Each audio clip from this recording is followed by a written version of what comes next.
Hey, yo, what up, everybody? Welcome back to the Generational Beef Podcast. I'm your host, Tristan Terrell, as well as my dad, Noel Terrell, Generational Beef. I'm almost back. I'm getting almost close. Almost back. With my voice. Oh my gosh, this has been nuts. We got to get you back into your prime as we are kicking into gear for NFL season. Yeah, for sure. Full football previews starting next week. Obviously, we'll have other stuff to talk about too: NBA draft, NBA free agency, World Cup, that kind of stuff.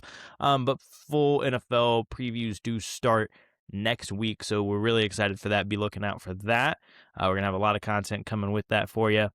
But yeah, we'll go ahead and get into this week, our last week of just talking current stuff, like I said, before we start previewing. And as a football podcast, let's start talking about some football, or as we would refer to it, soccer, as most of the world would refer to it, I guess more football. Football. I'm going to get killed for that, maybe, for the three people that view it. It's been pretty cool. I haven't watched a ton of it. I've watched some of the U.S. games. I've got it on basically all the time. You know me, I always have something on the projector over the television. No matter what I'm watching, if there's sports on, I'll put it on. So I've had a lot of it on. I'll say so far, I think the cool thing about the U.S. team, I mean, they're 6-1 in the two games combined, I think. Mm-hmm. So, for football purposes, right. They're pretty exciting so far. 4-0 over Paraguay, right. and then 2-1 over. 4-1 over them. And yeah, then, we were the first team into the group of 32. Yeah, 2-0 over Australia. Look, so we'll see what happens. I'm going to root for us to win the whole thing. Are we going to win the whole thing? I have no idea.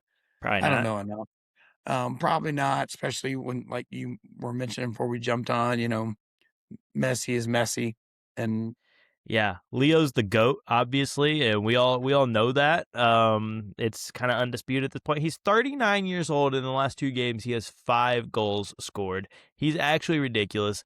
As we know, he just passed to become the all-time leading World Cup goal scorer. I mean, and he's 39 years old, and it's not like, oh, this is a longevity stat completely, because he's 39 years old and just scored 5 goals in the last 2 games. Like, it's actually stupid. He's so good. So, yeah, I was trying to think when you had mentioned that to me. I was trying to think of, like, what would be your American football equivalent? I don't know about American football, but, like, we can talk LeBron James. No, I don't mean, like, being that good at that age. I don't mean that. I mean, like, already scoring 5 goals in 2 games. Like, that's an incredible feat if you're 20. 2024 Derek Carr. I don't know. Is it 5 touchdowns in a game? If you're a quarterback throwing, I don't know. Like, it's such a hard thing to do. I would say it's even probably more than that, low key. Like, I know, that's what I'm trying to say. Like, I don't even know that there. That's what I was saying. I don't know that there is an equivalent, because scoring that amount of goals is just so hard to do. Yeah, in football. So I it's crazy. It's crazy. So if you were to if I had to bet on it right now, why wouldn't I bet on them? Who's going to stop him right now? I mean, now, is he going to continue that pace? I doubt it, but France are like super powerhouses. I mean, Kylian Mbappe is one of those guys that people contend with. Yeah, I think France is up right now on Iraq 1-0. Which you would expect, but Kylian Mbappe is one of those guys. They just put something up, because I've got it up above the OU game right now. And Messi has he's the all-time top scorers in World Cup with 18. He has 5 in the first 2 games. Right. Yeah. 5. Yeah. No, he's like, that's what I'm saying. Like, he's insane. Because at this point, what's he played in? 5 of them? 4 or 5, probably? Probably 4. Probably 4. I just didn't know if he played as a teenager. Maybe he got sometimes guys do. It really kind of just depends. It could be up to 5, because that would have put him at 19 years old. But if he was on that roster, he probably wasn't like a major guy. But probably 4 would be my guess. I mean, 1 out. We have 1 run and 2 on. I think it was it the last? I think it was 2 World Cups ago. Argentina won it, and it was his first ever. Yeah, Anyways, so I don't know how it's gonna go. I will say one other thing before we move on. I'm really digging all of the social posts by people from Europe and all over the world that are coming here and spending time in a lot of these cities within the U.S. and just their comments. Just going into these restaurants and some of the video clips of them, and then just simple things that we take for granted every day that they're just right, like, right, wow, right? yeah. Just makes you. It's a look. Our country is not perfect. It never has been perfect, but we're the best country out there. The things that we have here, I think people, and I've traveled the world in my professional world life, and I've been to third world countries many a times. And the people there are great too, right? They are, but it's different, right? There's a level of poverty that exists around the world that does not exist here in the same way. And I'm not saying there are not poor people here. I'm not trying to say that people don't have difficulties, but poor here isn't poor in other countries. Let me tell you.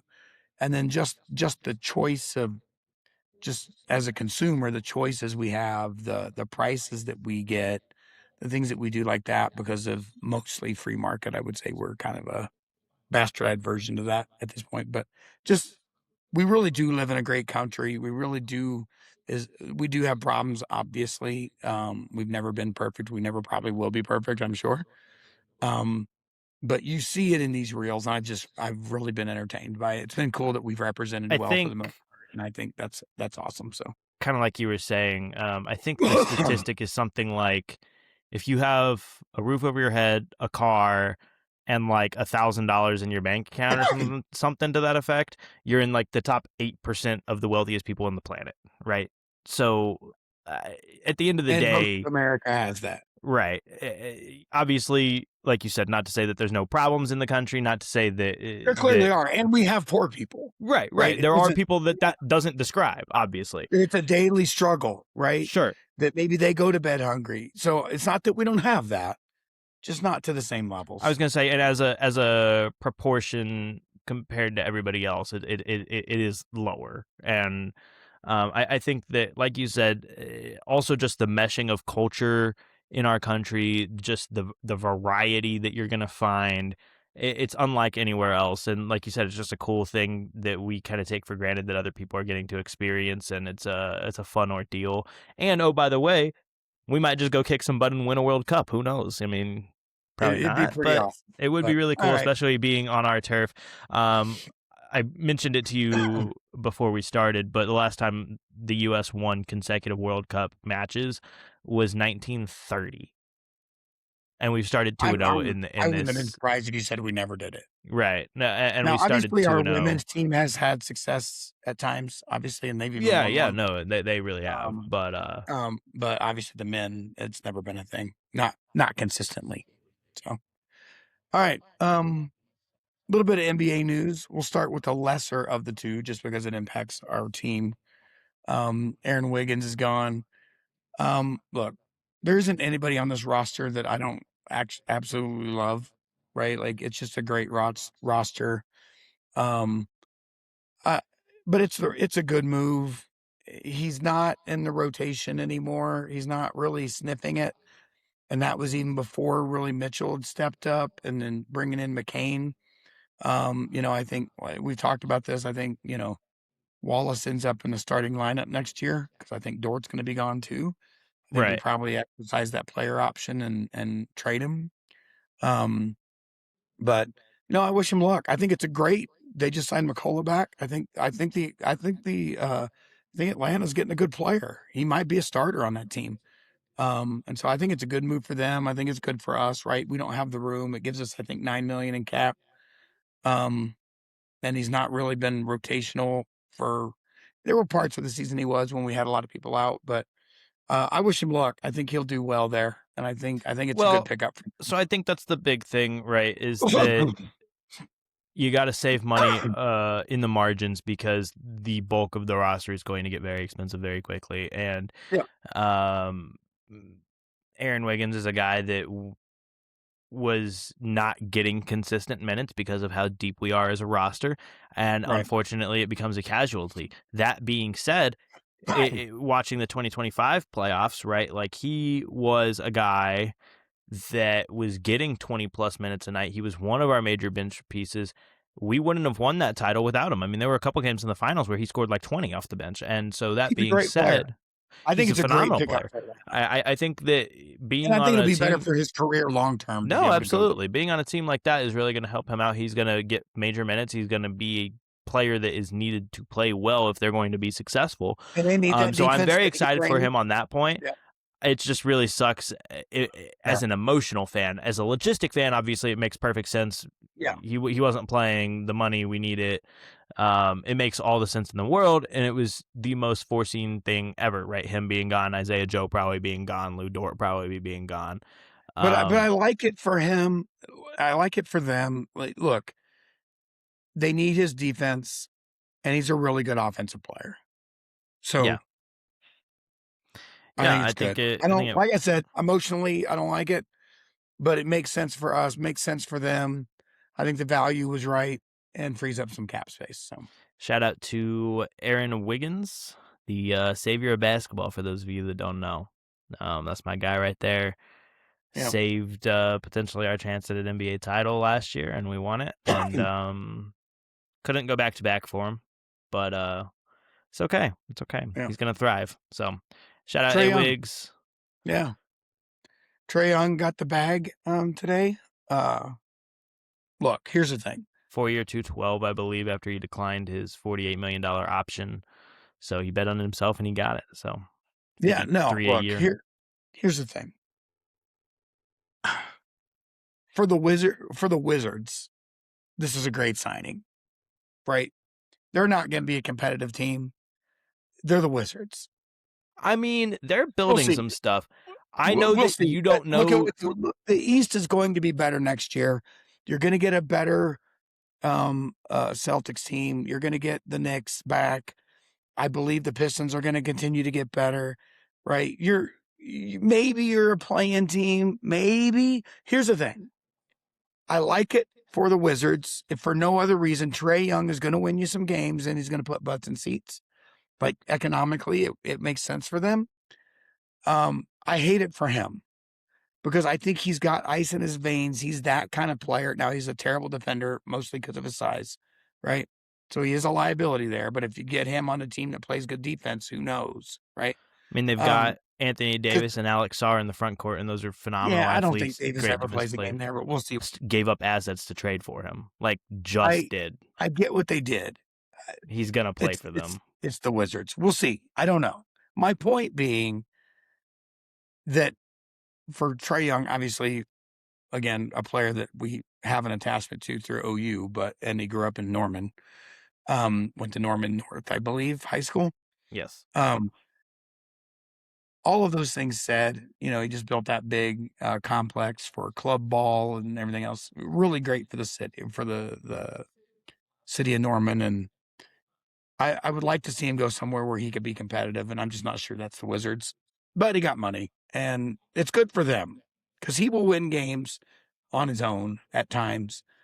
And he's electrifying to watch, right? Offensively anyway. And so, I mean, it's good. It's good for the fan base of the Wizards.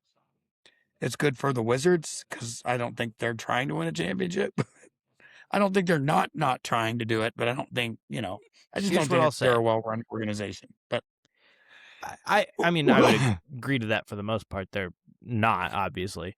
However, right. What I will say is they're going to have Trae.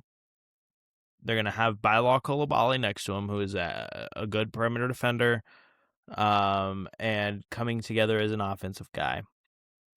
They're going to have Anthony Davis, at least to start, to some degree. He has a bunch of injury concerns, so does Trae, right? They're going to have Anthony Davis. They're going to have Alex Sarr, who really came into his own last year in year 2. He's going to be a good defensive player, good athlete. He can really shoot the three as a big. and then you've got the number 1 overall pick, and they're probably going to take AJ DeBonsa. We'll get into that here in a minute out of BYU. We'll get We're into not that in a getting minute. that detailed, but sure. But they've got the number 1 overall pick. They can do some things in the Eastern Conference because you've got a combination of young guys with talent. Again, that's trusting an organization that's not well run to do good things with it. I don't really think that they have to. I think that they've already done well enough things for the roster to be in place actively. You know what I mean? Like, it's not like you're they've got assuming that you get 40 games out of AD if he's still there. You're making a lot of assumptions. Sure, but I'm just saying that, and you're making assumptions they will use their picks wisely. I mean, they have the number 1 overall pick. You're not going to miss on it. I mean, probably won't. In the sense of, like, if they end up missing on it, it means that every team in the league would have ended up missing on it because every team in the league would have taken the same player at number 1. Fair enough. Or one of 2 or 3 guys, right? But that being said, I just think that they're in a solid direction. Let me put it this way. They are in the best direction I have seen since John Wall was on their roster, like 7 years ago, right? That's fair. So there is that. There's excitement there. Not elite excitement, not, oh my gosh, we're going to be the 5 seed excitement. Look, right? I love it for the Wizards. Hey, maybe we're the 7. And like you said, Trae Young's a killer. And in a 1-game scenario, win or go home, he's going to win it. Maybe. Like I said, I like it for the Wizards. I'm just not sure if I like it for Trae Young, but we'll see. $212 million probably makes up for a lot of stuff. No, I don't blame him for staying. Take the money, man. But no, you just said you don't like it for Trae Young. I think Trae Young likes it for Trae Young. I don't mean from the money perspective. Yeah. Okay, draft. I think there's really only 2 interesting things going in. There's probably more than that, but there's 2 really big ones that stick into my head, right? Okay.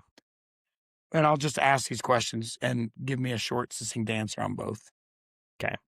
I'll ask them both and you can elaborate. Or I can ask one and you can answer and then I can ask the second. Okay.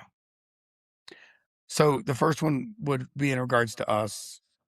Are we going to use those 2 picks? Or are we trading those picks to move up and get somebody else like the 7-4 guy to Michigan or what? So there's a Daimara, right, out of Michigan. There's also Yaxel Lindenberg out of Michigan as well. He's more of like a 3-4 tweener kind of guy that people really have mocked to us because he's kind of like a...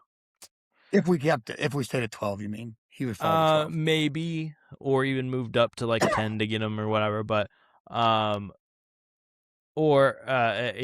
he's kind of like a defensive, like 6'7", 6'8" kind of tweener guy that has some ball skills, but he's going to play good defense. He's going to be able to rebound a little bit, like kind of bigger body, athletic, right? Kind of like our kind of mold of player. So a lot of people have said that that's a really good fit. Obviously, a Daimara makes a lot of sense if you're trying to just focus on stopping Wemby. Obviously, getting a 7-4 guy helps. I don't know, because all the signs to me would point towards not using both the picks, whether that's trading both of them to move up for a guy, or it's trading both of them, or one, like drafting with one of them and then trading the other one to add more future picks for when we really need it, or maybe it's packaging both and Lou Dort in a sign and trade for, another role player that's good, such as a Trey Murphy or whatever. I really don't know. I felt more confident a week or 2 ago that we weren't going to use both picks. But now I have no idea, just because we're considering the fact that Wiggins is gone, but we haven't heard anything about Isaiah Joe. We haven't heard anything about Lou Dort. We haven't heard anything about Isaiah Hartenstein yet. And obviously, like, there's still time to make these decisions on those guys.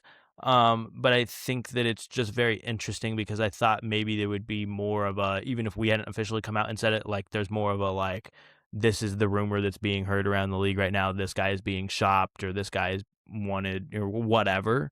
You know what I mean? Yeah, and we haven't really heard a lot of that. Ultimately, here's what I know. Regardless of what I think about what happens tomorrow, until proven otherwise, I'm going to assume whatever Presti did was the right thing to do. No, I agree. And that's kind of where I am at this point, especially because I watch college basketball during March Madness. I get into it. I know a lot of these guys. I know their baseline abilities and where they're projected to be, that kind of stuff. But I'm not crazy in tuned with it, right? Like I definitely know more heading into the NFL draft about those guys than the NBA draft. So So at the end of the day, Sam Presti is a genius, and I'm going to trust whatever the heck he yeah, I know says. we talk about him being the best GM in basketball, but he's the best GM in professional sports. I mean, it's really he's definitely up there for sure. You could argue the Dodgers, but he's not. They don't have to deal with the salary cap, which makes it a lot easier. Yeah, I wouldn't have said the Dodgers. I would have said maybe like the Chiefs or like Howie Roseman with the Eagles or something to that effect. But Yeah, fair enough. But okay, so the other question I have, because I almost feel like the answer has to be yes, but I'm shocked it hasn't happened yet. okay. Surely before picks start flying tomorrow, Giannis has to be somewhere else, right? That's what Shams has said. That's what Shams expects to be the case. He I have not expects. heard that. I'm just saying it just doesn't make sense for it not to be. Let me pull up the exact Because if tweet you're the Bucks and you're of rebuilding, you're getting a haul of picks, and I want some of them this year, right? If I'm the Bucks, I want some of them have to be in this draft. that would be the assumption you would think. Let me find the tweet that Shams made. Which is why we were talking about it before, right? Because we're actually one of the teams that can make it work, right? If I send you Chet and I send you our 2 first-round picks this year, right. like I don't think we're doing it. I'm just saying that it's shocking to me that it hasn't. I did see that a lot of people are really thinking it's going to end up being the Celtics and giving up Brown, and I still assume some picks. But, yeah. so I guess my question is that going to happen? So I don't first trust of all, the Bucks to get it done, but it seems like it has to happen. First of all, it is not going to be us, right? Like that's not going to happen. No, I know. I understand that. I was just saying that, like, right. if you're doing it for picks that you're going to be able to use right now. Right.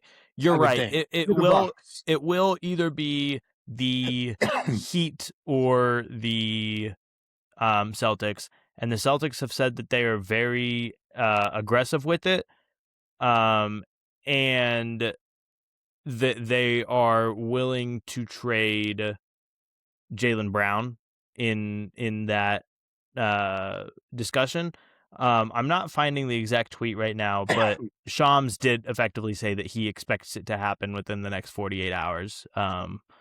Before and when I read this, it was like probably yesterday or something. Yeah, I mean, but like it just has to happen. before the I mean, look, if you're Giannis and winning is still the most important thing to you, then you got to go Celtics. If you want no income tax, then obviously Miami's your place. But well, he also doesn't have a no trade clause, so he doesn't get to just pick. Now you would think I know he doesn't, but I'm just saying if you had your choice, right? Like if you want to win, because I had picked Celtics this last season to represent the East. You put him on that roster with Tatum, and that's scary. Yeah, no, for sure. Obviously makes any team better. What the Heat look like, obviously I trust Spoelstra, but I mean, what that team looks like if you add Giannis, I don't really even know. So basically, here's what the at least theory of different offers would be. Effectively, right now, the Heat's offer would be Tyler Hero, an all-star, right? Khalil Ware, who was a really good rookie. Hami Jaquez, who was like third or fourth place in Sixth Man of the Year last year. Nikola Jovic, who doesn't really play a ton. 3 first-round picks, and then maybe some more draft swaps. But the question then, if you're the Heat, you've given up so much. What do you have left to go with him? I mean, Bam Adebayo, obviously. I mean, I got that, but you need somebody on the outside, and you gave up Hero. Sure, but I mean, that's Giannis plus who knows, right? You figure that out, right? But anyways, you also have Norman Powell, who is really good, was an all-star this year. And then the Celtics offer for Giannis effectively would be Jaylen Brown, salary cap match, so like Hugo Gonzalez probably, and then 2 first-round picks. So those are the ideas at least being floated. Yeah, you would expect that it would happen pretty quickly because teams want to know, obviously, before they're drafting what their strategy is. They want to know heading into free agency, which starts next week, what their strategy is, how much money is there. Do we need to keep space open for Giannis? Do we not? What do we do? So you would imagine that it would be happening. If it doesn't happen pre-draft or happen during the draft, I don't think it's going to happen.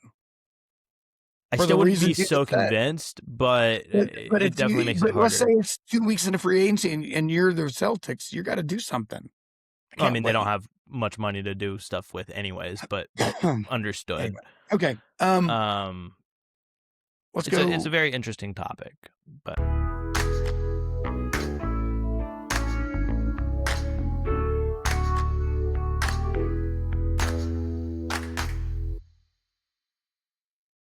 what's good, y'all? I'm gonna coming at y'all a little bit with some Tristan's thoughts here. Obviously, as you can tell, I am in a different outfit than the last time I was recording the rest of this podcast, and I am solo in it right now. So we're gonna call this a little bit of a Tristan's thoughts segment. I had to work during our normal Tuesday recording, so we decided we were going to push up recording to Monday this week because not a ton had happened in the sports world. And then, of course, as soon as we get off, everything under the sun happened. We'll get a full breakdown of it next week, when we do our full pod. But since so much has happened, I just wanted to kind of hop in here as a little break in the episode and just give a little bit of my thoughts here for a second, and mostly to make you aware that we were recording on Monday at about 6 p.m. Central Time. So whenever Dad poses the question to me, do we think Giannis is going to get traded? And I say it seems likely, and then I basically read off the entire package of the Miami Heat, not word for word, but a good amount. And then an hour later it happens. This is where we're at right now. So I'm recording at about 1:30 in the morning on Wednesday after I'd gotten off work. Just giving some thoughts, talking. So obviously we'll start off with the big thing. Actually, first of all, I want to start off, shout out to OU men's winning the College World Series for the 3rd time in history, first time since I think 1996. They closed that out last night. They were up 6-1, 7-1, something like that whenever we stopped recording. So it was all but done, and we knew that. But they officially got it done. So shout out to them. And then I'm going to pull up the trade details right here and just talk a little bit. Obviously, everybody knows it, but the Heat got Giannis and Bobby Portis, and then the Bucks received the haul of Tyler Hero, Khalil Ware, Jaime Jaquez, Kasparis Yakashonis, number 13 that we've already seen selected. They took Nate Amint out of Tennessee, and then first round picks in 2031 and 2033, a pick swap in 2030, and a second round pick in 2033. Quite a haul for the Bucks. Obviously, you weren't really looking to contend. I think that in hindsight, I wasn't thinking it when it first happened, but in hindsight, I think this is probably the better trade for them. You're getting some young pieces, Khalil Ware, coming off of a really good year, Jaime Jaquez coming off of a 6th man of the year caliber type season, rebounding from an off year. And then, you're getting Nate Amint with that 13th pick, and then a lot of future draft capital. You don't know what the Heat look like in 2031. I mean, at that point, I would imagine Giannis isn't on the team. I mean, right now, Giannis is 31, so that puts him at 36 in the year 2031. So you would imagine he's not on the team, or even if he is, I mean, considering how much of his game revolves around athleticism and burst, it's not going to be what it is right now. And what even is it right now? We don't really know. You know what I mean? Like, what does this do for this team? So I think the draft capital is pretty good. You're definitely getting more draft capital from this trade than you are from the Celtics, because obviously Jaylen Brown is a much better player than anything that the Bucks are giving, or the Heat are giving you. And originally I was kind of favoring the um, Celtics deal for the Bucks. Because of the name of Jaylen Brown, and obviously coming off of a career year, a guy that most people thought, especially with all the injuries to the top guys, that he could have been, at least for a little bit, in consideration for the MVP, helped them bridge the gap this year, without Tatum, when it was supposed to be just a gap year. He helped to avoid that. So I kind of favored that. And then I was sitting here thinking, well, this team for the last several years hasn't been good, even with Giannis, right? Obviously, there's been a lot of Giannis injury, a lot of turmoil with Dame and with other things, right? But this team just hasn't been good. And you may be getting a slightly more available player in Jaylen Brown than Giannis. But Jaylen Brown, no disrespect, is not even remotely close to Giannis. So you're still probably not a very good team if you get JB, and you're getting less future assets. And like I said, those future assets in 2031, 2033, I trust the Heat as an organization that they can figure out what's going to happen. But are those valuable picks? They really could be. And if you get the pick swap in 2030, that could be a valuable pick too. I mean, that one, Giannis would be 35 at that point. Who knows? You know what I mean? So it's interesting. I like it for the Bucks. You're not going to be good next year, obviously. That was probably never the intent, which is again why I like this move more than the JB move. Because if you get JB, you're still trying to compete, and you're probably not in the Eastern Conference. So I like the move. For the Heat, it's interesting, right? Because like I said, now you've got Giannis, you've got Bam. And you've got Norman Powell, who's coming off of, back-to-back career seasons. This one resulting in the last one nearly almost resulted in an All-Star. A lot of people thought he should have been. This year did result in an All-Star. That's cool. And obviously him and Tyler Hero, I mean, it was no surprise, like, or not a secret, right? They couldn't coexist on the court together. We all knew that. Watching the game, looking at the stats, we all knew that. So something had to happen. Something had to give. And Tyler Hero has been in trade rumors, much like Jaylen Brown, much like Giannis, right? Has been in trade rumors basically since he got to Miami. And these two guys have now been dealt for each other. So where does that leave the Heat?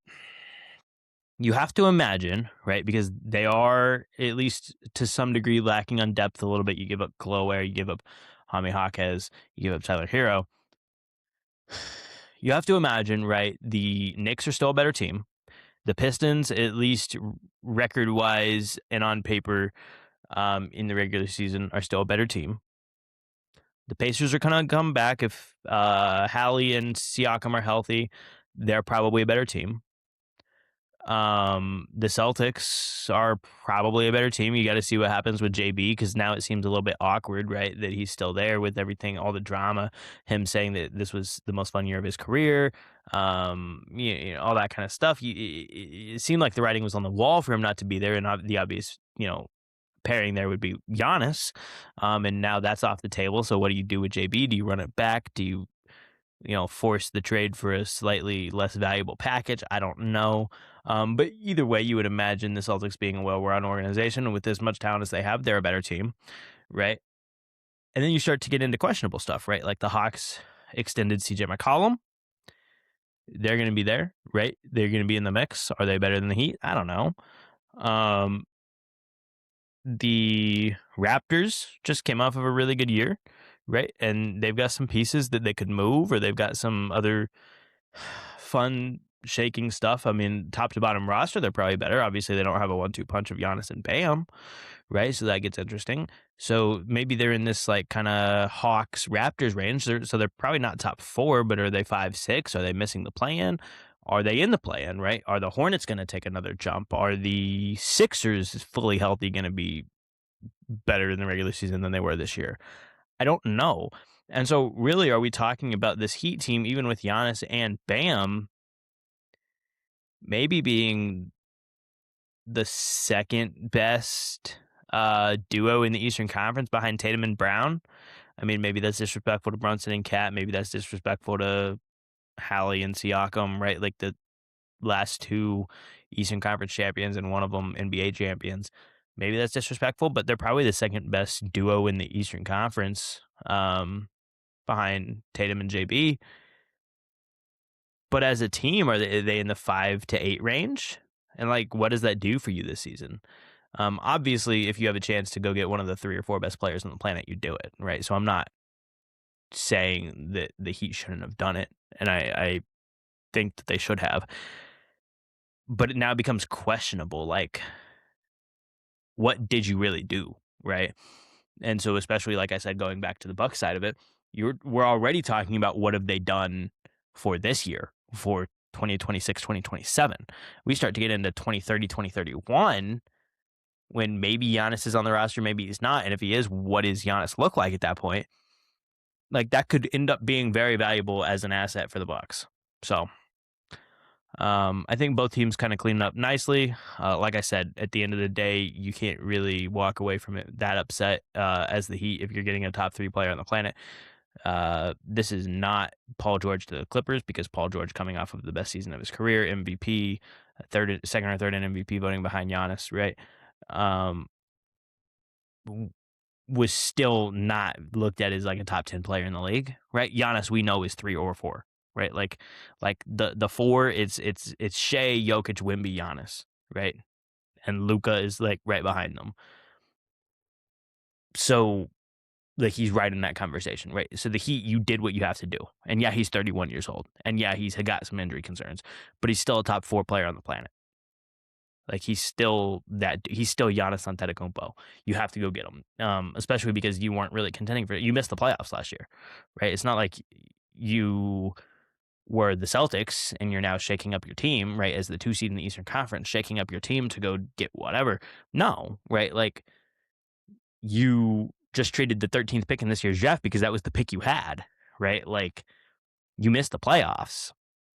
So at the end of the day, I like it for the Heat. It does still leave questions, but at the end of the day, you have Pat Riley as your GM. You have Eric Spoelstra as your coach. You trust the organization. Yeah, there's question marks, but if you trust anybody to answer those questions, it's going to be them. So it'll be interesting to see how it plays out, but good for them. Another big trade. This was not shocking at all necessarily. It was a little bit surprising that they effectively were just punting to get nothing back. But his value around the league, I guess, at this point really was that low, right? Julius Randle out in Minnesota, again, not surprising at all. They packaged the 28th pick with him to the Nets. Nick Claxton goes to the Bulls, and the Timberwolves are literally just getting Brooklyn's 33rd pick. Right, like, so they literally traded the 28th and Randall for 33rd. It was literally just, get off my roster. We don't want to pay you anymore. Which I get, and then they got Mo Guy. I mean, I get it, right? Like, he was really, really bad for them. And if you're the Nets, you're literally just adding another pick to take on a salary for a couple years when you're not good. So, like, cool. And you were probably maybe trying to be in the Trae Young sweepstakes, and he signed his contract, so you're not worried about that anymore. Yeah, take on the salary filler. Who cares? Do what you're going to do. And Nick Claxton probably wasn't a part of your long-term future anyways. Like, cool. I mean, do what you're going to do. At the end of the day, if you're the Nets, or if you're the Wolves, it really sucks to see this being a team that has made the conference finals back-to-back years, and then the third year after that still goes 6 games in the second round with a team that ended up in the NBA Finals. Like, every single year, you've lost to the Western Conference champions in the last 3 years. and yet you're trading your third, fourth, who knows what best player, for nothing, right? You're trading him to get him off the roster. Kind of sucks, but at the end of the day, it had to be done, and we all knew it was writing on the wall. We saw it coming, and that ultimately allowed clear up the way for the Ayo Dosunmu contract, right? Ayo Dosunmu signs a 5-year, $112 million contract extension to stay in Minnesota. And he's been really good for them. I mean, it's really just trying to keep the depth there, trying to keep that guard rotation there, him and Anthony Edwards, and who knows what you've got in DiVincenzo or don't have, right? But, you've also got Jaden McDaniels, who you're probably going to pay. A lot of moving pieces right now there, a lot of uncertainty.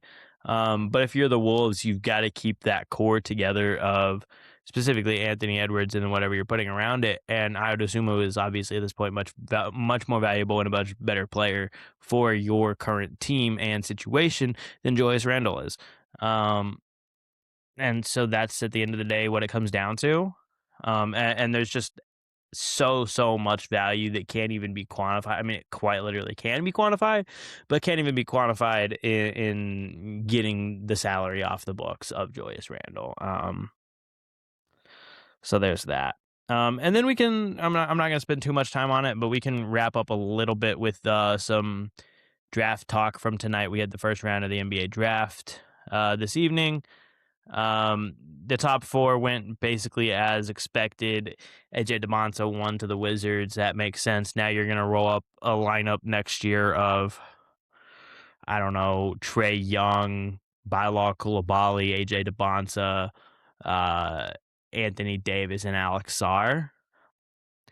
And are they in that Heat, Hawks, Raptors realm, Raptors, Sixers, Hornets realm if they stay healthy? Maybe. Are they the 6, 7, 8 seed? Maybe. Which is the best that the Wizards have done in a long time if that ends up being the case. So good for them. They got a good player. The Jazz get Darren Peterson, and that team also looks good-ish. I mean, you're going to have Keontae George, Darren Peterson, Laurie, Jaren Jackson Jr., and then Walker Kessler coming back. I mean, that team sounds solid. Again, kind of like the Wizards, sounds much, much better than anything that the Wizards or the Jazz have put out in recent years. And so for the fans, something to feel excited about for 30 games until it falls apart, maybe. But if not, then they could be decent. And what does decent mean in the Western Conference? I don't know, right? Because obviously the Thunder aren't going anywhere. The Spurs aren't going anywhere. The Nuggets aren't going anywhere. The Wolves, they've got some work to do, but they're going to be there, right? The Rockets went out really bad, but you'd expect them to be somewhere in the race, especially get Fred VanVleet coming back. And whether Kevin Durant is on the roster or you've traded him again for something, you'll have assets. You would expect them to at least be okay, right? The Lakers are going to be there, and that's your 6 teams, right? And then after that, you start talking about what do the Mavericks look like with Dusty May now, Cooper Flagg, Kyrie coming back. Hopefully you get Gafford and PJ back. What is Derek Lively? What does that team look like? Right. So there's a conversation there. What are the Suns? Probably not great, but what are the Suns? What are the Blazers? What are the Warriors? Hopefully healthy Steph, healthy Jimmy. Like, do they make a move? And then you start throwing in what are the Jazz? What are the Grizzlies if Ja Morant's healthy? What are the Pelicans if Zion's healthy? Like, the West is stupid, right? Like, I can count out the Sacramento Kings. I know that for a fact. What are the Clippers, right? Like, they still probably got Kawhi. What does that team look like? I don't know, right? There's a lot of uncertainty there, a lot of question marks there. I can count out the Kings. I know that. I know who's probably last. So again, what does that look like for the Jazz? Maybe you win 37 games and you're the 13 seed, right? But 37 games is a lot better and a lot more hope than you've had in any recent year if you're the Utah Jazz. So cool, I guess. The Grizzlies draft Cam Boozer, and probably the highest floor player here. And again, if Ja's healthy next year, you've got Cam Boozer, you've got Cedric Howard. Who knows? I mean, I don't feel good about it, but like you got a good player. And Caleb Wilson to the Bulls. Again, the top four we've known for a while. We assumed that's how it was going to go. The Bulls kind of suck, but there's infrastructure to some degree, right? You brought in Tiago Splitter. That's cool. As your coach. Now you've got Caleb Wilson. You've got, Josh Giddey. You've got some stuff. You've got, Modest Buzelis, Noah Isenge. What does Patrick Williams look like? I guess you've got Anthony Simons. Technically, you just traded for Nick Claxton. It's a mess in Chicago. They're not going to be good, but hey, I mean, and then in the middle there, you kind of see a bunch of what we expected. Keaton Wagler, Michael Brown, Darius Acuff, who's my personal draft crush from this year. I love Darius Acuff, but then you got Kingston Flemings, Morris Johnson. I mean, a lot of these are names that we expected to go in about this range. Braden Berries, Yaxel Lindenberg, Nate Ament, all these kind of guys. And then I've seen several people get upset about it because it's like the league had one job to make sure that the teams around the league had one job to make sure it didn't happen, and it happened. The last thing I'm really going to close with here, my boys, the Thunder, Sam Presti did it again. Did he do anything? I don't know, other than just trust his intel that it was going to be there. I don't know, but he got a Daimara at 12 without even trading up for it. So, yeah, what is a Daimara listed at? I've heard people say 7.2, 7.3, 7.4. What is he listed at currently on the NBA's website? They've got him at 7.3.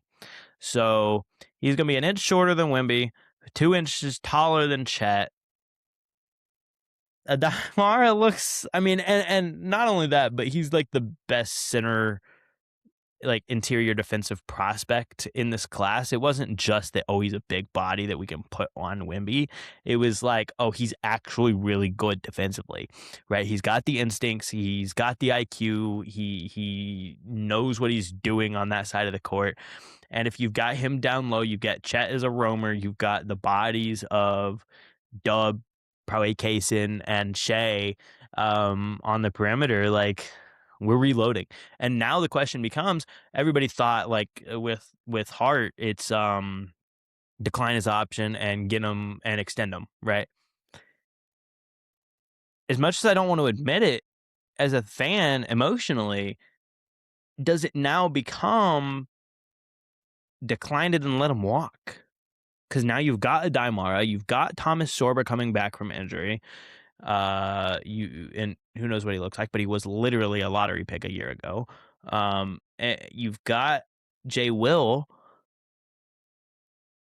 right? This team is deep in the front court. And all of those options obviously are much, much, much cheaper. And are any of them next season going to be as good as Isaiah Hartenstein? No, but for the dollar value, they might be better, right? And I mean, Thomas Sorber is still a really good prospect. I mean, Thomas Sorber is 6'10", 255, and he's athletic and also seems to have pretty good instincts. He's a Presti guy. I mean, Presti drafted him. You got to trust it. But that's the thing I really love about a Daimara, by the way. Victor Wembanyama, right, is 7'4", 235, right? And Chet Holmgren is 7'1", 208, right? Nah, a Daimara is a big, right? He is 7'3", listed at 260, right? He's not getting pushed around. He is gonna be physical. He's gonna put himself into you, and that excites me. That intrigues me. Is he gonna start? Again, if Isaiah Hartenstein's on the roster, definitely not. If he's not, it becomes a little bit more interesting. I would lean toward yes. I mean, it's between him and Sorber, and neither one of them has any kind of real NBA experience, obviously, even though Sorber's been with the organization for a year. But I would lean toward yes. And man, that's fun. Here, the front court is going to consist of 6'8" freak athlete Dub, uh, all defensive level caliber defender. Chet Holmgren, who's 7'1" still and an enforcer on defense, and the runner-up to the unanimous DPOY last season. And then Adai Mara, who's 7'3", 260, and the best interior defensive prospect in this year's draft. And we got him at 12. That's exciting. It's really, really exciting. Don't ask me about the other prospect we got. We traded 17 and 2 future seconds to move up a spot with the Grizzlies to get Bennett Sturts out of Iowa. Don't ask me anything about Bennett Sturts. I don't know. 6'3", 186 guard, senior. So he's kind of old, actually. He is my age. He is 7 months younger than I am. So he is 23 years old. Nope, his birthday has not happened yet. He's 22 years old. 23 by the start of the season, though. So he's old, actually. But experienced, I guess. And Sam Presti preaches all the time that he drafts people, not players. He drafts people that fit and then looks at the player afterwards. So you would imagine that this guy is a good dude. He fits the Thunder mold. So shout out. And at the end of the day, we've got 1 billion picks in the future. If you want to trade 2 seconds to go get your guy, sure, do it. I don't care that it's one spot, right? Not the first time we've done it. We did it a couple years ago for Ousmane Dieng, and that didn't work out super great. But what it really did was it gave us 2 back-to-back picks, the first being Ousmane Dieng, and the second was J-Dub. So he traded up, yeah, in part because he wanted to get Ousmane Dieng, but also he didn't want anybody else to get Dub. And so we got Dub, right? So is it going to work? Who knows, right? This guy probably isn't going to play a ton his rookie year. We're still deep, right? We lost Aaron Wiggins. We might lose Hart. We might lose Dort. We might trade Isaiah Joe. Who knows, right? But we're still deep, right? Like, even if all 3 of those guys that I just named, plus Aaron Wiggins, 4, are off the roster, we're still rolling out a 10-man lineup of Shea, Queso, Dub, Chet, Adai, and then on the bench, we're talking on the bench, AJ Mitchell, Alex Caruso, Jay Will, Thomas Sorber, Nikola Topic. Right? That's still depth, right? Like, AJ Mitchell would start on 27 other teams probably. Alex Caruso is still an extremely valuable piece on every team in the league. Would he start on any of them? I don't know, especially in the regular season. Probably not. But he's a valuable piece, extremely. Like, he wasn't starting on the Chicago Bulls, right? So probably not, but obviously everybody understands his value. We don't really know still out of Topic or Sorber. And then Jay Will is, obviously, we saw his value, especially in the second half of the season last year. He was on a heater. He's really good. This is still a really deep roster, right? And that's assuming that we're getting rid of all of those guys. If you bring back Hartenstein, now you're adding that piece. And one of those guys I just mentioned is falling out of a 10-man roster, a 10-man rotation. If we bring back Dort, that's another piece. If we bring back Isaiah Joe, right, that's another piece. So I don't know. It's interesting, though. Really, I'm just excited as a Thunder fan that we got Adai Mara. And I think everybody realizes why I'm excited. And there's a lot of people upset today about it. And a lot of people kind of scared, it seems. So, yeah, you got your relief 1 year, getting us out of the finals because of Wemby. But now we got our Wimby stopper. Hopefully. We'll see. That's all I got. Really just wanted to come in here and talk for a few minutes. I ended up going half an hour, so that's cool. But it'll be a segment within the podcast. Really just wanted to let y'all know that like we're not stupid. We were recording. You're not seeing it till Wednesday, but we were recording Monday night before everything went down, literally right before. Texted Dad like literally 30, 40 minutes after we stopped recording on Monday. Or no, it was probably like a couple hours. I think it was like a couple hours. Let me see what time I texted him. Hold please. I texted him at 11 p.m. So it was a little bit. I mean, I think we finished recording at 7:30, right? So it's like 3 hours, 3.5 hours. And I didn't text him right when everything went down, but 3.5 hours. So it's probably 2.5, 3 hours. After we finished recording, everything went down, right? So like we should have waited, but I had to work, so. I'm giving y'all a little bit of this right now, and then we'll go more in depth next week, as well as talking about our NFL previews. We're starting with a division next week, unnamed. We don't know which division we're starting with. We'll start with one of them, probably one that's less entertaining, that's not as close. Just that we've got enough time to cover everything next week because there's a lot of news in the NBA. So there will be more. We are recording Tuesday next week, which will be about an hour, depending on when we start recording, an hour or two after NBA free agency opens. So by then, obviously, we'll have a lot of rumors, and then a lot of things will start to get confirmed pretty quickly. So there will be a lot to go over next week. So just stay tuned. And yeah, enjoy the rest of the episode. Thank you, guys.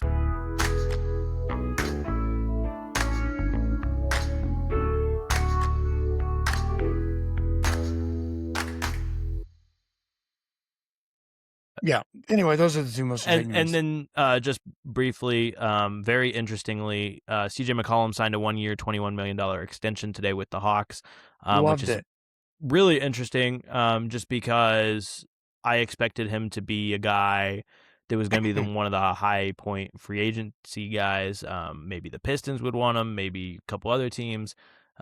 If, say the Heat could pull off a Giannis trade and then needed to move some pieces around, maybe that would be a guy that they could go and look for to play the outside, kind of like you were saying. So that's a big get for the Hawks to get him off of the market. Well, look, I think it's a case of two things. I think the first thing is it's a brilliant dollar amount for the Hawks. Yeah, I mean, he was good. Right, especially with what we saw in the playoffs. I think the second thing is this is just an instance of him betting on himself. I think he wants to have a full season where he looks like that and really gets the opportunity to go get the big money next offseason. I mean, we'll see. He's on the wrong side of 30 at this point by a margin, so that's probably not going to happen. If he has a brilliant year, he'll get the money. I mean, what's a brilliant year for CJ McCollum? Like, he's probably not going to be an all-star. I mean, if you're a 4 through 6 seed as a Hawk and you average 22, 23 points a game, assist numbers. I mean, CJ McCollum's never going to average assists, but let's see. Last year he already averaged 19. But anyway, yeah, no, I mean, I get you. It's a great signing for the Hawks. I agree. He is also 34 years old, so by next free agency he'd be 35. So, yeah. And then Dusty May, the head coach at Michigan, formerly signed to be the head coach of the Dallas Mavericks today. So that's something also. But we'll see. You got to, I mean, obviously top priority there is Cooper Flagg's development over anything else. You want Cooper Flagg to be a top 10 player in the NBA. So, all right, on to the US Open. Yeah. I will tell you this. When I really get into the majors, there's nothing better than drama on Sunday in that final 3 or 4 groups, right? Right. There was none. It was boring yesterday. One guy got close, but Clark still had I think he got within a stroke, but Clark still had 3 or 4 holes to go. I wasn't worried about it. It never seemed like it was in. There was once or twice I was like, okay, here's Scotty's going to go. and it just never happened. And here's the thing. Yeah. We were talking about this briefly earlier, before we got on here, which is the scoring in the US Open this year is what a major should look like. That's what the British Open always looks like, right? You rotate between those 4 courses. They're all very difficult. Weather conditions are always terrible. It should be hard to score. Love the Masters. But you got 15, 20 guys under par at that tournament anymore. They've learned to conquer that course in ways that obviously we couldn't do, but they can do. And so when I see a scoring like this, some people look at it and go, "Oh, that's terrible golf." No, it was just a hard course, and it played hard. It was a brutal course all week. You Yeah. had 3 guys under par at the end of this thing. Mm-hmm. That's insane. Scotty Yeah. was at 6 or at even Yeah. before it ended. But that's the kind of test you want to see in a major. Yeah. And so I'm here for it. And it was Wyndham Clark's second U.S. Open win. Yep. So shout out to him. And like you said, he was only 4 under to win it. So it was really impressive stuff. And obviously the Masters anymore, you're not winning at -4. The other thing is that significantly contrary to what you may think, it significantly decreases your margin for error, right? Because obviously if everybody's shooting, if the winner at the Masters shoots 13 under, you'd be like, oh, well, that decreases everybody else's margin for error. And you're kind of right, but that guy might also end up winning by 4 or 5 strokes. And so then it means he can kind of play free, do whatever the heck he wants on Sunday, right? Whereas in this case, because the scoring is so low, everybody's packed, everybody's close together. You bogey twice and you're out, you're done, right? So like zero margin for error. And so it gets very, very interesting late. And like you said, it wasn't the most dramatic thing. It wasn't the closest thing, just because while score-wise it was relatively close and second place only ended up 1 stroke down, the course was brutal. So that getting that extra stroke back was never going to be guaranteed, and he didn't. Yeah, I mean, right? So the thing you love to see in a major, right, is after almost 4 rounds of golf, you get into 15, 16, 17, and it's still a one-shot game or tied. Nothing's more. It's one of the most exciting things in sports. It really is. Everybody goes, I can't watch golf. And I get it on Thursday and Friday and maybe even Saturday. But you have a group that's close of really good competitors on a Sunday. Yeah. It's drama because every shot matters. And I've told you this before. I don't think I've ever mentioned on here because we haven't talked a whole lot of golf on here. Golf is the most intellectually sport that exists. Intellectually honest sport. I was going to say, you missed a word there, buddy. Yeah. The number 1 player is based on how much money they win. Yeah. Because you have to win to do it. Yeah. Not win, but you got to be consistent. Right. Right.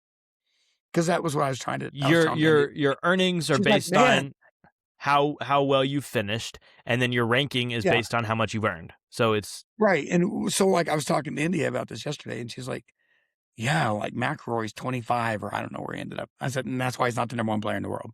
Yeah. Right. Scotty didn't win, but he still plays top 5. Yeah. He has no worries about getting kicked out of that top spot anytime soon. And he ended up second at the Masters, and it's about being consistent. I think he was second or third at the Players Championship. Right. Yeah, you got to be a top 5, 10 player every weekend in order to maintain that spot. And that's the difference between a guy that can win majors occasionally, like Clark or Rory, and a guy that's always in the top pairing, right? Or right there at the top. And so, but that's what I want out of a major, right? I want low scoring because it means that it's a true test. Yeah. Right. And that's what you always get out of the British. You get it mostly out of the US Open. They go through some pretty tough courses, right? The Masters, because it always is played in the same spot, those guys have just gotten really good at that course. Yeah. Right? You almost think they have to do something to nerf it at some point, but I don't know how you do that other than they get longer. So, which really can't do. So, yeah.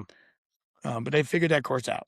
I'm not saying they play well all the time. I'm not trying to I don't want to make it sound like it's an easy course, but because it doesn't rotate, the guys know it. Right. Yeah. And the winner's usually at least 10 under. Yeah. And so it's just a different feel. But it was a good weekend of golf there. Shout out Wyndham Clark. Shout out Scotty Scheffler. Yeah. Fun All weekend. right. OU baseball. OU baseball's fun. I got a couple of things to say about this. I've been watching it for the last 2 weeks specifically, and I've watched these games in totality, and I'm watching it right now. We're up 2-0, top of the third. We're at bat. Got a guy on second. Look, this team over the last 4 or 5 years, this is almost turning into that team you do not want to play them when it gets this time of year because they're not the best team. They weren't the best team when they made it in 23, 22 or 23. 22. Yeah. I think. And I think we lost 22. to Ole Miss, I think. Yeah, we lost to Ole Miss. We weren't even ranked this year. Here's an interesting couple of stats because it's nuts. In the last 9 games, we've won like 90-something to 30-something. Like, it's insane the offense that we've pulled out.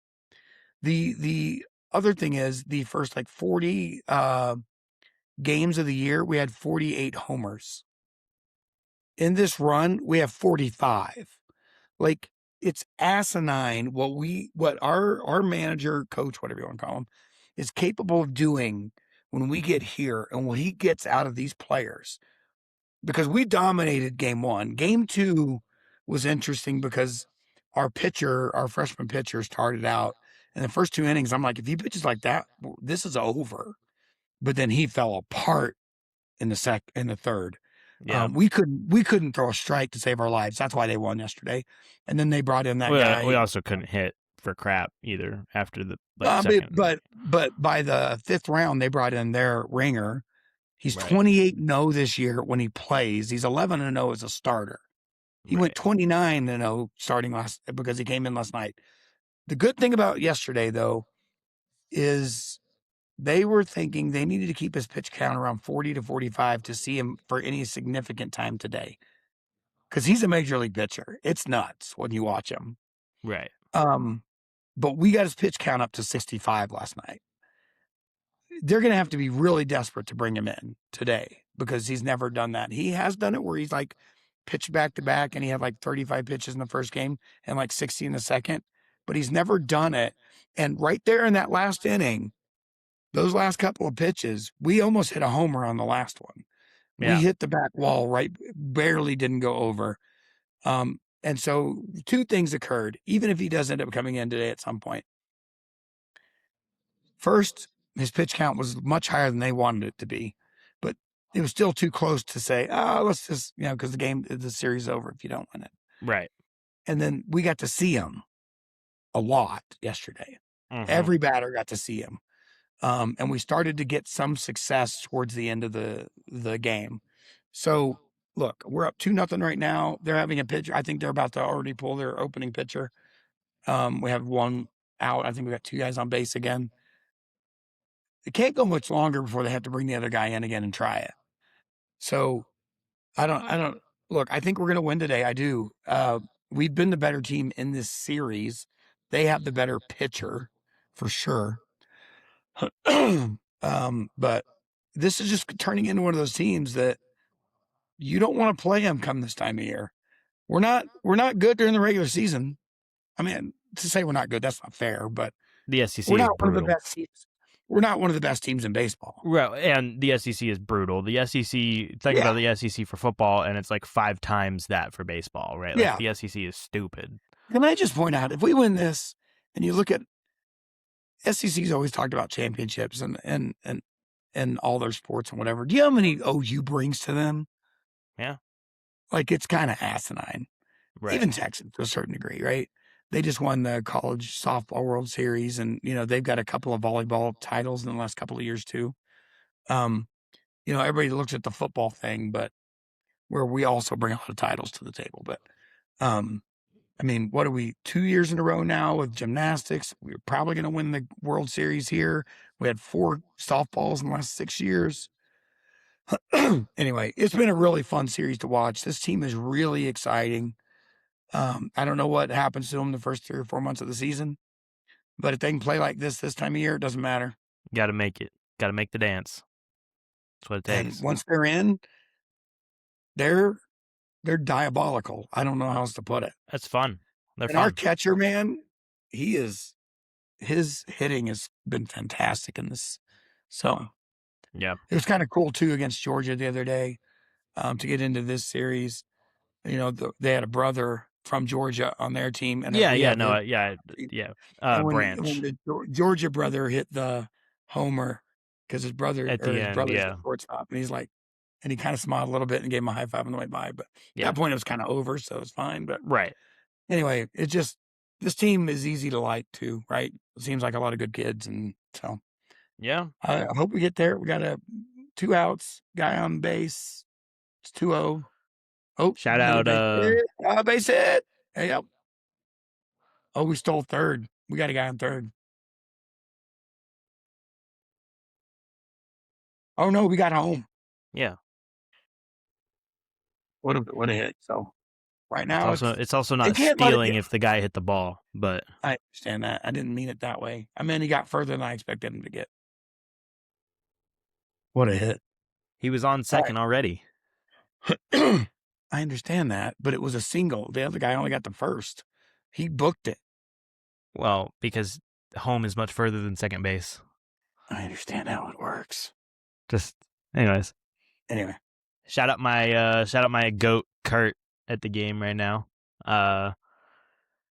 He makes his trip up to Omaha every year to go watch if we're there. My high school football coach is there as well. I think he goes for like the first round no matter what, but obviously since we were in it, he's been there the whole time. He's been to every game. So he sent me a picture just a little bit before we started recording of his seats. So shout out that. Pretty cool. It's a fun experience. Obviously I didn't go to any games, but it's a fun experience getting to be along for the ride and watch it, and they're good. Yeah, so. It's just kind of incredible what this team can do at this time of year. Yeah, so it's fun. Cool. So we've got a buzzer beater beefs that we're going to get into.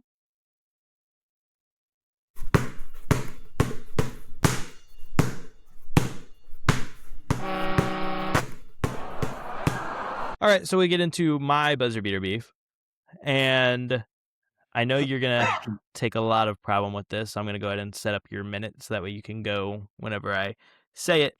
Here is my claim. My claim is, and take it as you will, my claim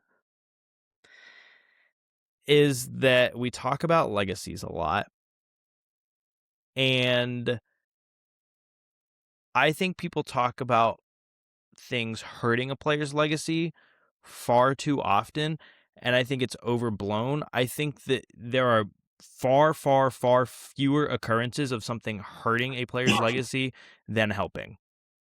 Go. I think it depends on what you're looking at. For example, does the Lakers' playoff loss in the playoffs this year and getting swept by the Thunder impact LeBron's legacy? No, it does not. He's 41 years old. He was the best player on that team without Luka there, right? He just was. In that playoff series, he was the best player out there. That doesn't hurt him. But when you're at the prime and you have D. Wade and Bosh and you go to the Dallas and you lose to a team you had no business losing to in the finals, yeah, that hurts your legacy. It just does. So I think it depends on where and when and how it occurred. Now, if LeBron in that series had been the best player on the court, had led his team in scoring and got no help, but he was the third leading scorer on that group team, and he had 8 in one game. Like, yes, does that hurt your legacy, in my opinion? Yes. Did the Lakers sweep hurt? No, it didn't hurt him at all. But he was at the prime of his powers with elite talent around him. There's your minutes. Yep. So here's my rebuttal. I do agree. In hindsight, the 2011 Mavs loss hurts LeBron's legacy. In that moment, LeBron James was not a champion. In that moment. 100%. In that moment, it did not hurt his legacy. My point being, here's what I would say. In that moment, if they had lost in the Eastern Conference Finals, it would have been worse than the actual result, right? And maybe even still in hindsight, it would be. I think in hindsight, because of how poor it was and the fact that they did get 2 after that and that team was really good and the Mavs team wasn't great, I think in hindsight, you're right. It does hurt his legacy. But in the moment, I don't think so, right?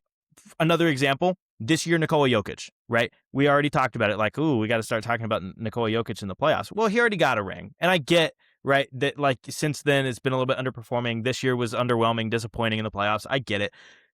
But he's still one of the best offensive players in the history of the sport. We know that. And at the end of the day, he's got one, and nobody has repeated in almost a decade at this point. So I don't think it really hurts. Same thing with Kevin Durant, right? Yeah, people want to talk about how like that was a legacy hurting move for him to go to Golden State or whatever. Obviously, I hated it. But had he stayed in Oklahoma City and won none, would he be looked at as a better player right now than getting the 2? I don't think so. Let me bring up 2 things real quick. The first thing with KD. I think the difference with KD, in the moment I thought it did. I don't think it did. But because he was the best player on that team in those 2 years. He just was. They don't, my thought. We've had this argument before on here, actually. It was one of our buzzer beater beefs where I said that they don't win those 2 series without Kevin Durant. So I think that was a must for them to do, and he did it, and I didn't like it, but I also don't think that in the moment people felt that way. I think that people thought. Let's go back to the LeBron thing and the Dallas thing for a second, because I want to be clear here. That Dallas series does not change, so it depends on what we're holding against him. As being the second greatest player of all time, I don't hold it against him. He's not the GOAT, and that series is why. Michael Jordan wouldn't lose that series with those guys. Would not happen. Would not happen. To your point, LeBron was not a champion on that team. He was the 3rd best player on that roster in that team, and he was the best player in the world at that time, right? And so it does not hurt his legacy when it comes to how great he is over the course of his career. I'm not even going to argue that. But it takes him out of the GOAT conversation. Well, it doesn't take him out of the conversation if there's only 2 people in the conversation and he's one of them. I think if that one, if you want that to be the biggest reason why he's not, fine, right? It doesn't take him out of the conversation if he's one, if he's half of the conversation. My point is, it doesn't hurt his legacy as just being one of the best that ever played, right? Because he still is. There's no arguing that. Sure. Especially because of how long he's been great. Not arguing that. I've never argued that. But it does tarnish it, because I think even you would admit, if you threw Michael Jordan on that Wade roster in his prime, he would not have lost to Dallas. Just wouldn't have happened. I would assume probably not, but you never know. I mean, obviously that team was kind of a team of fate. Michael Jordan never underperformed in the playoffs. That team was kind of a team of fate, just like the 2026 Knicks were. I mean, and obviously the Knicks this year, I think, were better than that team was, but they were both kind of just teams of fate, it seems like. And no, I don't think so, but I also think that if you throw Michael Jordan on the 2007 Cavs, they don't sniff the NBA Finals, right? Like, I mean, so it's Who knows? My point differing is, arguments. You can't really. My point is, when I say taint the legacy specifically with LeBron, I'm not saying about his status in history. In his case, because of who he is and what everybody says, with him, it's about the GOAT conversation. So it's degrees. Sure. I just think that overall, I guess my point would be that I think we talk too much about how a player's legacy is negatively affected, when I think the vast majority of things either positively affect it or don't really affect it, because at the end of the day, it's all going to be lost anyways. And I think that like 10 years from now, when Nikola Jokic is retired, are we going to talk about 2026 when he lost in the first round of the Nuggets into the Timberwolves and he kind of sucked? No, I don't really think so. I think he's going to be known as the top 5 offensive player in the history of the sport, and that's not really going to be a but again, point. It comes down to, what are you trying to talk about, right? Is anybody trying to talk about Nikola Jokic being the GOAT? No one's not doing currently. That. Right. He need to do a lot of work for that to happen. I don't know. Sure. Absolutely. My point is, of course, it's easy to argue that he's a top 5 big man of all time offensively. No, whoa. I'm not talking top 5 big offensively all time. I'm talking top 5 player offensively all time. I know what you're saying. That gets really tough I don't think so. It's really tough. And there's an argument that he's the best. Not saying he doesn't. No, there's an argument that he is the single greatest offensive pure player of all time. I don't know. Kevin Durant, Steph Curry, Michael. I mean, those are the arguments, obviously. So Larry Bird and LeBron James, right? Like those are the arguments for sure. Yeah, I'm just saying that. But he's in the top 5. Kobe, not Kobe. Kobe's not on the Jokic level. There's a lot of people in the history of the sport when you're talking about like one side of the ball. I don't know. I'm not saying he doesn't have an argument. I'm just saying it's different. Those are different arguments than best ever all around. Sure. It's a different argument. I agree. But I ultimately think that his offense was a bigger reason they lost the series. I guess my point being is that if you're talking about him offensively only and maybe even being the offensive GOAT a decade from now, are we going to look at the one bad offensive series that he ever had in the playoffs and be like, that one really sucked. It's going to hurt him. No, I don't really think so. You know what I mean? Like, again, in LeBron James's case, if we weren't talking about the GOAT, I wouldn't hold it against him either. But he says he's the GOAT. That's what I was saying, like the GOAT offensive player, right? But again, he says he's the GOAT. Yeah. And he was the 3rd leading scorer on a roster that was talented, but he was the best player on that roster. Absolutely. And he had a game where he scored 8. Different arguments. Not holding against him for his career. I'm holding against him for saying he's the GOAT. Sorry. Fair enough. You're disqualified. 2011. I don't know that he's disqualified considering his fans don't think so, obviously. But his fans are largely idiots. I don't think that's necessarily true. I just think that there's only 2 people in the conversation, so you can't disqualify one of them. I can because of that series. You can say that you can say that it's not him. There's not 1-8 without Scottie Pippen in his career. You can say that's a factual statement. He won a whole playoff series this year without Luka Doncic. He went to the finals with Zydrunas Ilgauskas. What did LeBron do? You're saying that he's 4-6 in the finals with and guys. Half of that, and all of them. No, not all of them. Zydrunas Ilgauskas. Well, okay, but I guess my point is when he won it, he always had a lot of guys, and he lost it with guys. Jordan never lost it with guys, ever. Sure. LeBron did. Once, really. What? Once. 2011. That's the year. 2014. Wade was a shell of himself and hurt, and they were playing. He was, and just go look at the numbers. And they were playing. This is a buzzer beater beef. They were playing an absolute dynasty, right? 2015, Kevin Love got hurt in the first round. Kyrie got hurt at the start of the NBA Finals, and his next best players were Matthew Dellavedova and Tristan Thompson, and he was playing an absolute dynasty, and they lost. 2016, they won, and then 17 and 18, they played maybe the greatest roster in the history of the sport, and he lost. So, no, he lost one time. Where he went in one more than Michael Jordan lost. Sure. And it was bad. It was bad. But my point being, there are arguments. My point being is that if you want to say that he's not the GOAT to you, that's fine. If you want to say he's not the GOAT, that's fine. You can't say he's disqualified from the conversation when he is half of the conversation. If he doesn't exist, the conversation doesn't exist. Well, I don't think it does. But fair enough. Well, it clearly does because we have it all the time. And everybody has it all the time. Right? Like the conversation does exist, and he's half of it. Because everybody ignores that series. That series disqualifies I disagree. him. I don't think that people ignore it. Next. I think that. All right, trivia.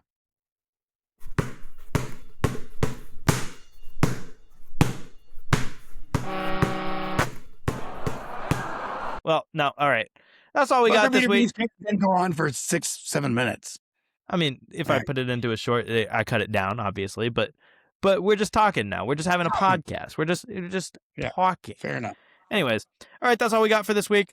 We're gonna go ahead and start with our NFL previews next week. We're gonna go division by division to really deep dive into each team and what we think is gonna happen. So we're gonna have 8 different episodes of divisional previews. That also gives us enough time within those episodes to talk about other stuff around the sporting world. Like next week, we'll talk NBA draft. We'll be able to start talking about free agency, any trades that have happened, and then we'll also give our division preview for next week. We don't know what order we're going to do the divisions in, but check back every week. We're going to do that. We're also going to have, as we get closer to the season, we'll talk playoff predictions and award predictions. We'll talk, probably have an episode going around previewing like fantasy drafts, that kind of stuff.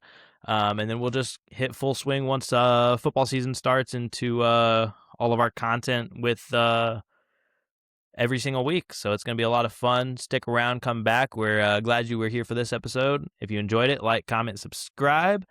Send it to your friends. Share us. Follow us on all the socials at GenBeefPod, Instagram, YouTube, Spotify, Twitter, TikTok. On YouTube gets Oklahoma City Comets hat. That is true. If you become our 100th subscriber, comment on the video that we post next. Be like, hey, I was the 100th subscriber. Dad'll send you the Oklahoma City Comets hat. Ship it out. There it is that. So, all right. We're very excited as we get further into everything. So thanks for watching, y'all. Peace.